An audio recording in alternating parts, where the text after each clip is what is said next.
Right, a lot of people do get confused with French wine labels, but if someone explains what's happening on a wine label, it's pretty important and self-explanatory in a lot of respects. Here we've got red Burgundy wine. Well, that comes from Burgundy, which is the Côte d'Or, which I mentioned starts up in the north at Dijon, heads down to Santenay. And the Côte d'Or means the hill of gold. Côte d'Or. And then we commence then with the Côte Chalonnaise, which runs further south in the direction of the Mâcon. Red Burgundy wine, here it says monopole, and that is a monopoly, meaning that the grapes are grown by the producer and it's their monopoly. Product of France. Then we get the description of the village, Givray, Chassaing-Montrachet, Puligny-Montrachet, Penin-Vergelès, Lox-Corton, etc., etc.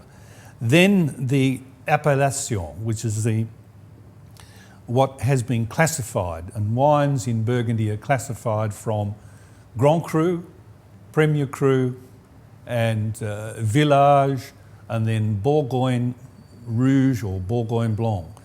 To put it in a more simple way, normally the Grand Cru is near the top of the hill, gets the best exposure to the sun and excellent drainage, so you don't have too much moisture feeding that vine. And with the vine, if you feed it a lot, it'll grow big grapes, and that's what we don't want. We want high quality. So near the top of the hill, but at the very top of the hill, there'll always be a forest, and that creates a microclimate and a protection for the vines from the prevailing weather conditions. Then the next one down in the middle part is the Premier Cru, and that's normally expressed as 1ER, as you see here, 1ER Cru, and that is Premier Cru. And with a Grand Cru, it'll simply state Grand Cru. And sometimes in the case of Chambertin or Clos de Bez in Gevrey-Chambertin, they don't say Grand Cru, because if you don't know it's a Grand Cru, don't drink it. And then from there, you've got the village, which is normally where the village is. In this case, Givray or Lox-Corton, Penin-Vergelès, Vosne-Romanée, etc. And normally the village wines surround the village itself.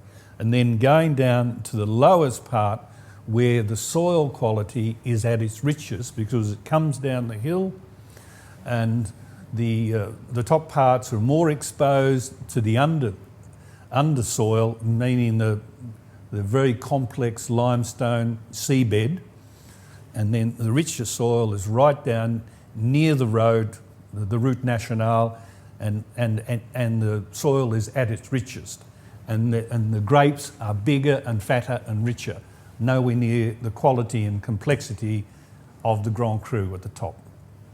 And that was expressed on the label, and it says here, Appellation Givray 1ER Cru Contrôlé.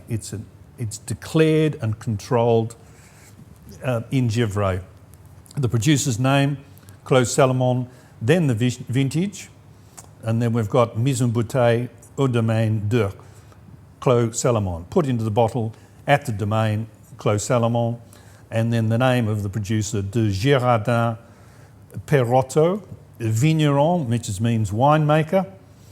Then you've got the code and the village and the net contents, and in the back, of course, you've got all the importer's details. So, and it's pretty much the same in Champagne and other regions. They follow that. Of course, they've got different names and different vineyard names and different villages.